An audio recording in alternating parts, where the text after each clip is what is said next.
Gagawa tayo ng no-bake pizza.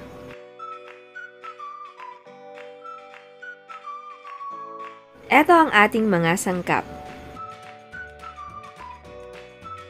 Para sa ating pizza dough, ang ating ingredients ay all-purpose flour, baking powder, salt, water.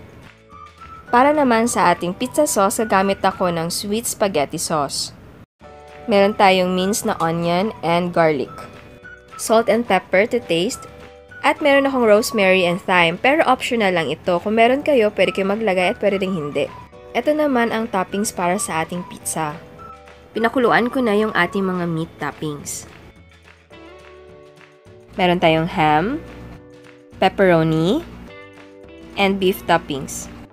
Tapos meron tayong pineapple tidbits, red bell peppers, and cheese.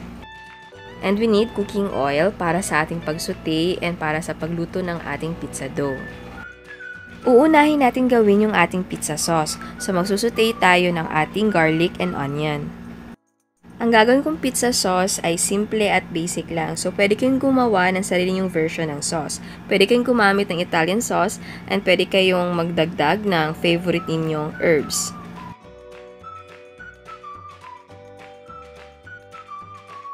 Ilagay na natin yung ating spaghetti sauce. And ilagay na rin yung ating rosemary and ating thyme. Pero optional lang ito. Haluin lang natin. Season with salt and pepper. Mix and simmer for 5 minutes and set aside. Para naman sa ating pizza dough, combine natin yung ating flour, baking powder, salt, and water. Mix until just combined. Tapos, i-knead natin siya using our hands.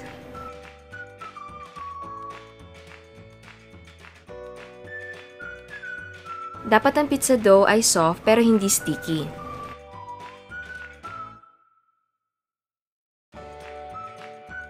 Tapos, hiwain nyo yung dough sa size na gusto nyo, kung gaano kalaki or kaliit ang pizza ninyo. Bilugin natin yung ating dough. And then, i-roll out natin yung ating dough using the rolling pin. For this dough, ang gagawin kong crust ay thin crust. You can prick your pizza dough using your fork para hindi siya mag-bubble up.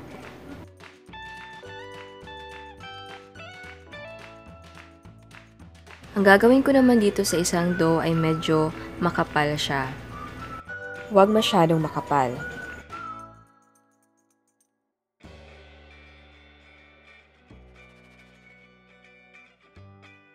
Ngayon, lulutuin na natin yung ating dough. So, lightly grease the pan.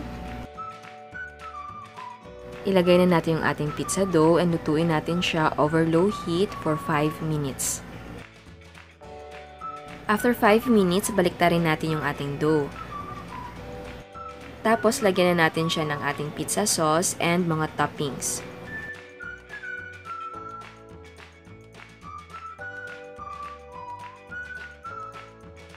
Takpan natin and cook for another 5 minutes. And open natin. Ooh! May pizza na tayo. So, repeat lang natin yung mga steps para sa natitira nating pizza dough.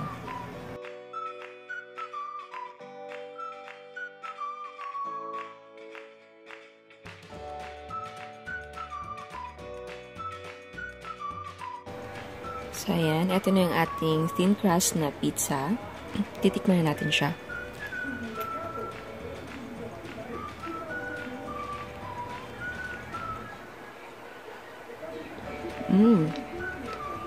Yeah.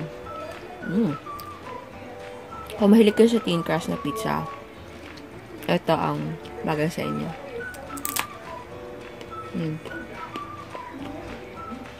Yeah. Ito namang isa, ito naman yung medyo makapal na pizza na ginawa natin.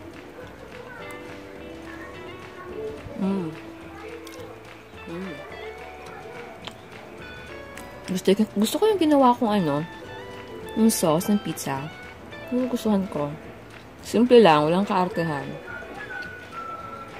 Tapos, gusto ko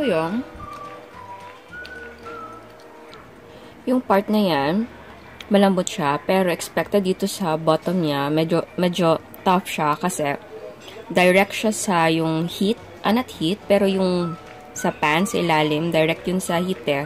So, medyo tough siya. Pero, ano siya, malambot siya here. Kaya, okay siya sa akin. So, ayan, eto na yung ating mga pizza. So, ang nagawa ko ay mga 7 pizza. Yung 6 ay thin crust at yung isa naman ay medyo makapal na pizza. Sa sauce and toppings, pwede kang gumawa ng sarili ninyong version. Sa toppings, pwede kayong magdagdag ng mushroom or white onions or anything na gusto niyo sa pizza ninyo. Ang cons lang ng thin crust ay kapag naluto na siya, kung pwede, kainin na agad kasi medyo nagiging matigas siya or tough kainin kapag iniwan mo siya sa table ng 30 minutes.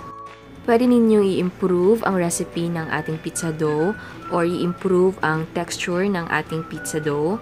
Pwede kayong magdagdag ng cooking oil and pwede kayong gumamit ng milk instead of water para mas masarap yung ating dough. Ito yung mga prices para sa mga ingredients natin. Hindi ko na sinali yung salt, pepper, water, and oil. And pwede kang gumamit ng mga quick and easy na mga pizza sauce. Meron silang Italian pizza sauce and sweet pizza sauce. Malapit ng weekend, so magandang bonding ito for family and friends na walang oven. So ilabas na ninyo ang kawali ninyo and mag-pizza party na kayo. Pasensya na sa boses ko. I'm not feeling well pero masarap pa rin magluto. Salamat! Thank you for watching and please subscribe to our YouTube channel, like our Facebook page, and follow us on Instagram. Thank you!